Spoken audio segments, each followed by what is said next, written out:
O planeta Krypton estava condenado. Pouco antes da destruição, um cientista colocou seu único filho em um foguete e o enviou para a salvação. Eu era essa criança. O foguete caiu na Terra, onde fui encontrado por um simpático casal, os Kent. Eles me batizaram de Clark e me criaram como um filho. Já na infância, eu sabia que era diferente dos outros. Com muito amor, meus pais adotivos me ensinaram a usar e compreender meus dons. Quando cresci, descobri que podia desafiar a gravidade. Sou mais veloz do que qualquer coisa criada pelo homem. Minha força é descomunal e meu corpo invulnerável. Mais tarde me tornei repórter para estar perto das pessoas quando elas precisassem. Quando surgem problemas, eu me transformo no Superman. Jurei lutar pela liberdade e pela justiça para proteger o mundo que me aceitou e me adotou. Ainda penso na fazenda e me lembro do rangido do velho moinho, do cheiro de trigo recém-cortado e do vento cálido da primavera. Mais do que tudo, me lembro do meu pai, sempre paciente quando semeávamos a terra juntos. É fácil, ele dizia. Espalhe só algumas sementes de cada vez, distribua igualmente nos sulcos e deixe espaço entre elas.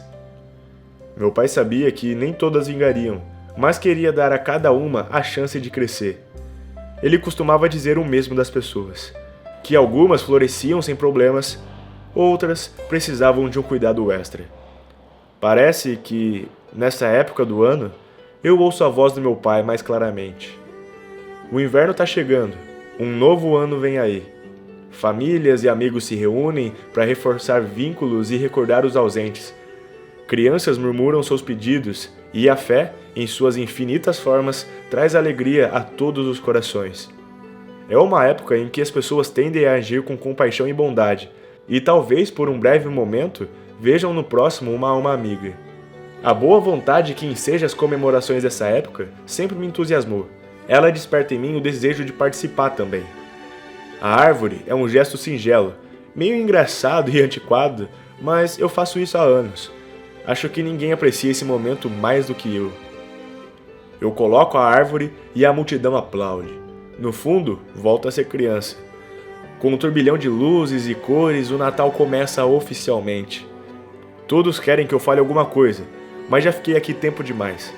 Os repórteres avançam como sempre ansiosos para captar aquele gesto ou declaração especial.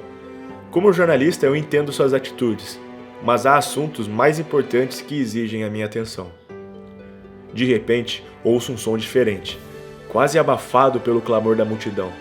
Um pedido de socorro, um grito de dor. Rapidamente mergulho na multidão e levo a menina para um lugar seguro. Ela desmaia. A princípio, acho que ela está em estado de choque. Depois percebo o quanto ela é leve, como está pálida. Ela está desnutrida. Precisa de alimento e cuidados médicos. Sei que posso encontrar isso nessa missão.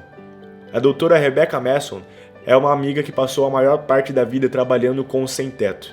Já viu muitos casos como o dessa garota, mas sempre tem compaixão por mais um. Rebecca promete cuidar bem da moça. Pede para sua equipe trazer sopa e preparar uma cama. No dia seguinte, a garota ainda está em meus pensamentos. Sugiro ao meu editor uma reportagem sobre desabrigados no Natal, mas não passa de uma desculpa para ver como a menina está. Ando por ruas luminosas transbordantes de vida. Charles Dickens escreveu certa vez que nessa época a carência é profundamente sentida e a abundância festejada. Infelizmente, a primeira parte desse enunciado costuma ser ignorada, como se o reconhecimento dos desafortunados entre nós ofuscasse a alegria das festividades. Já no abrigo, pergunto pela moça. A doutora Manson diz que o nome dela é Jodie e que fugiu de casa numa cidade pobre do sul. Achou que haveria melhores oportunidades em Metrópolis. Sem emprego ou amigos, só lhe restou mendigar. Desnutrida, teria morrido sem a ajuda do Superman. Rebecca observa que é uma pena ele não poder fazer isso para todos os necessitados. Eu concordo. Naquela noite, não vou à festa do jornal. É bom Clark Kent manter-se meio ausente para não sentirem sua falta quando precisarem do Superman. Além do mais, tenho muito em que pensar. Sozinho no departamento de pesquisas, leio tudo sobre a fome mundial. Quero saber o que puder sobre causas, efeitos e possíveis soluções. Absorvo volumes de informações e estatísticas num piscar de olhos. As fotos, contudo, eu contemplo por mais tempo. É irônico. Eu não preciso comer. Nunca vou saber o que é fome. Nem imagino o que sentem as vítimas da desnutrição. Não sei se isso é uma bênção ou uma maldição. Penso em meu pai. Como fazendeiro, ele entendia a terra. Dizia que o mundo era capaz de sustentar todas as criaturas. Mesmo hoje, com tantas pessoas, há comida suficiente para todos. O problema são as pessoas, ele costumava dizer. Sempre tivemos dificuldade em partilhar. Parece que todos estão ocupados demais garantindo o que possuem para se preocupar com os vizinhos. Papai dizia que seria necessário alguém especial, sem interesses pessoais, para fazer todos perceberem o que o mundo tem a oferecer. Alguém que colocasse de lado as próprias necessidades em nome do bem comum. Não tenho a pretensão de ser essa pessoa, mas eu sempre tento ajudar os outros. Considero os meus poderes um presente, não apenas para mim, mas para todos os que precisarem deles. Tenho ajudado todas as pessoas que pude ao longo dos anos. Não cabe a mim ditar a política para a humanidade. Mas se eu combater a fome em escala global, talvez inspire outros. Vale a pena dar esse exemplo. Embora eu não goste de falar em público, agradeço o Congresso por me ouvir. Eles concordam que a fome é uma preocupação mundial e me asseguram que estão fazendo o máximo para ajudar. Respeitosamente, eu lembro a eles que existem outras alternativas. Colheitas estão sendo abandonadas nos campos, grãos apodrecem nos armazéns. A América produz mais comida do que consome, mas não cria os meios para transportá-la até os famintos. Peço então para distribuir esse excedente ao redor do mundo para tantas pessoas quanto possível em um único dia. Há dúvidas, naturalmente, alertas sobre custos e sussurros a respeito de segundas intenções, mas todos estão intrigados. Alguns chegam a se entusiasmar. Finalmente, eles dão a sua aprovação. Passo os dias seguintes reunindo as colheitas excedentes. Não estou só, pois quando a notícia se espalha, surgem voluntários para me ajudar. Outros países oferecem seus excedentes. Fico feliz em ver que minha mensagem se espalha rapidamente. Claro que a mídia faz a cobertura. Os termos variam desde herói altruísta até forasteiro desorientado. Alguns duvidam que eu vá conseguir. Outros acham que é uma farsa. Muitos pedem entrevistas e declarações. Só digo que vou fazer o possível. Finalmente minha colheita termina. O verdadeiro trabalho começa amanhã. O inverno no Sudeste americano é triste e intenso. O ancião andou muito à procura de lenha e comida, mas o deserto pouco tem a oferecer. Do alto, escuto seu suspiro enquanto ele recolhe um pouco de lenha. O ancião se assusta. Digo o que vou dizer a muitos outros hoje, que a comida é para ele e seu povo. Só peço que distribua o alimento a quem mais precisar. Ele sorri e concorda. Desejo-lhe boa sorte e volto rapidamente ao trabalho. Considero esse um começo promissor. Em seguida, voo para o sul, para países onde quase não existe meio termo entre a riqueza e a pobreza. A grande cidade abaixo é um doloroso exemplo desse abismo. Daqui de cima, ela parece uma joia, linda e brilhante. Olhando mais de perto, vejo favelas, cortiços congestionados onde crianças se banham no esgoto. Famílias vivem em caixas de papelão e ratos correm nas ruas. É fácil olhar para o outro lado, fingir que o problema não existe ou esperar que alguém o resolva. Mas pelo menos hoje, eles vão ver que alguém está olhando por eles. Alguém resolveu agir e, juntamente com a comida, trouxe esperança de dias melhores. A cada minuto, eu tenho certeza de que tomei a decisão certa. Porém, num país europeu dilacerado pela guerra, eu me pergunto se ainda resta esperança. O povo daqui viu incontáveis horrores. Suas famílias foram destruídas, suas crianças aleijadas por minas num conflito sem fim. Lentamente eles se aproximam, pegam a comida e se afastam, pálidos e silenciosos como fantasmas. Apenas um menino fala. Ele olha para mim e pergunta: "Você vai voltar amanhã?" Eu olho para o outro lado. Eu vou o mais rápido que posso, cruzando o globo várias vezes para manter a promessa. Seria loucura pensar que posso fazer isso todos os dias. E nem deveria tentar. Sei que isso será apenas um dia de alívio para os necessitados. mas talvez seja o suficiente para que o resto do mundo pense em uma solução permanente. Ao meio-dia, eu volto à África, determinado a alcançar as aldeias mais remotas. A notícia se espalha e muitos, tremendo ser esquecidos, viajam em multidões. Eles enchem um vilarejo, chegando a pé ou amontoados em carros enferrujados. Com tanta gente se deslocando, preciso ficar alerta. O perigo é grande. Sinto o cheiro acre no ar. Depois vejo uma nuvem de fumaça cinzenta ao longe. Fogo na vegetação ressecada. Com o vento forte vai chegar ao vilarejo em minutos. O vento uiva em meus ouvidos enquanto voo rumo ao incêndio. Ouço então outros sons. Cascos trovejantes, grunhidos de terror, milhares de corações disparados. Desesperados para fugir do fogo, os animais vão irromper no vilarejo e pisotear tudo a caminho.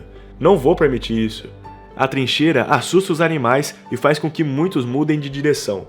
Os maiores precisam de outra forma de persuasão. Tão rapidamente quanto possível, evito que as feras machuquem o povo ou a si mesmas. Com a água de um lago próximo, eu apago o incêndio. Os animais voltam à floresta, mas eu perdi um tempo precioso. Ainda tenho milhares de quilômetros pela frente. Na parada seguinte, me deparo com um animal diferente. Como repórter, conheço o déspota militar que assumiu o controle de seu país por meio da força. Ele faz uma bela festa de boas-vindas em nome do povo agradecido. Somos abençoados por estarmos entre os favorecidos pelo Superman. O déspota se diz pronto para me ajudar. Não precisa perder seu precioso tempo em nosso humilde país, minhas tropas vão distribuir a comida. Sei que esse homem é ladrão e mentiroso. Ele forjou seu regime com terrorismo, saqueou o país e mantém o povo pobre e assustado. Se eu der a comida, vai guardá-la para si ou vendê-la. De qualquer maneira, vai lucrar com a fome do povo. Respeitosamente, peço permissão para distribuir o alimento pessoalmente. O tirano responde acenando para suas tropas. Instantaneamente, eles apontam os fuzis. Não para mim, mas para as almas minguadas do outro lado do rio. O déspota diz que é um homem tolerante, mas que minha atitude beira um flagrante desrespeito pelas leis do país. Ele não vai permitir que eu incite o povo à violência. Cínico, ele diz sorrindo que será minha culpa se tiver de declarar lei marcial. Eu deixo ele terminar. O déspota vocifera ordens quando o povo avança. 20 fuzis de assalto são disparados, 200 balas assobiam no ar. Ninguém vai morrer hoje. Meus olhos se inflam e as armas derretem nas mãos dos soldados. O déspota, então, reconhece que eu poderia distribuir a comida e ficar de guarda enquanto o povo se alimentasse. Mas ele também sabe que cedo ou tarde terei de partir. Ele faz questão de assegurar que possui muito mais armas e me pede para fazer a escolha que salvará mais vidas. Eu deixo a comida onde a coloquei. O tempo voa. Vejo fome e pobreza em todos os lugares que passo. Às vezes, consequência das circunstâncias. Quase sempre, resultado da crueldade humana. A opressão em si gera fome espiritual. Em muitos lugares, as pessoas me olham pelas frestas das portas, sem saber que posso ver seus rostos desesperados e corpos esquálidos lá dentro. Não posso vencer um medo que dura gerações, muito menos forçá-las a aceitar o que eu trouxe. Deixo o alimento para suas vazias e para os ratos, que hoje comem muito bem. Em outros países, sou acusado de ativista político, usurpador ou farsante.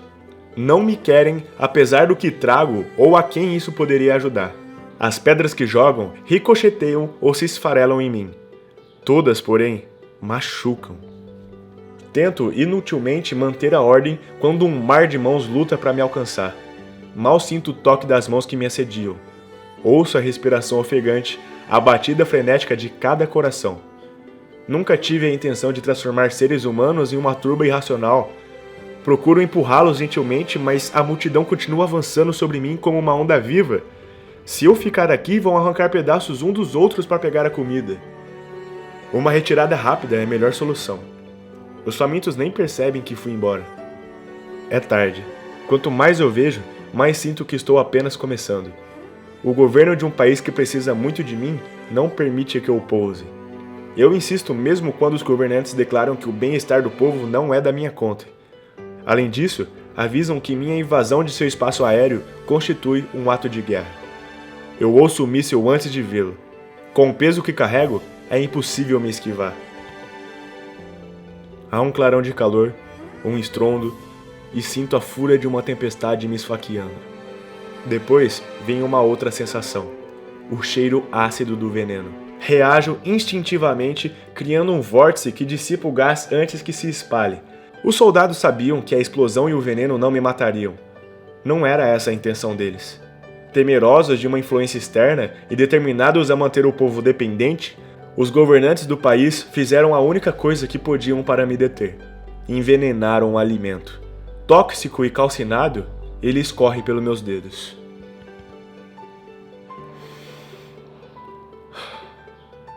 Minha missão termina aqui, incompleta e fracassada.